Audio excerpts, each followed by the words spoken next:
Hey, we'll be installing a cargo net on a sixth generation Subaru Outback. My audio got messed up, so this is a quick voiceover.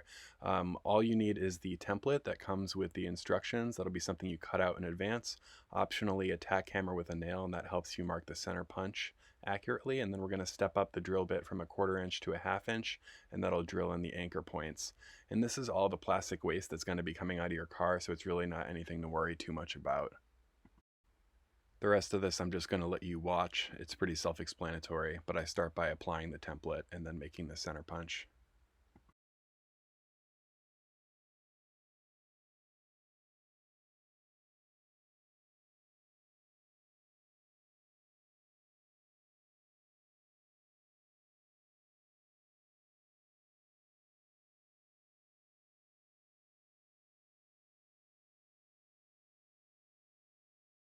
So the way these work is actually pretty cool. That rubber grommet that passes into the 1/2 inch hole has a metal threading in the back of it, but the rest of it's kind of open. So what happens is when you twist this in, it tightens up that grommet and compresses the rubber so that it sticks nice and tight there.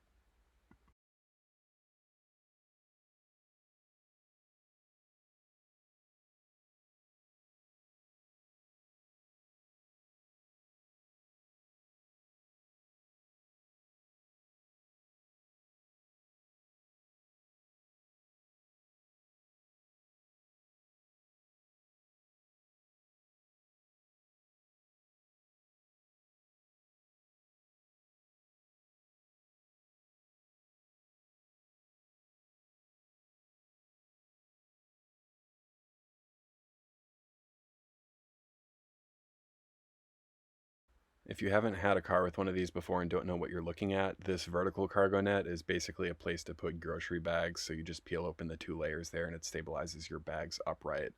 And then the other component of this cargo net package is independent, and that is this forward net, which pulls forward, and then you can apply that to any of the tether points on the side.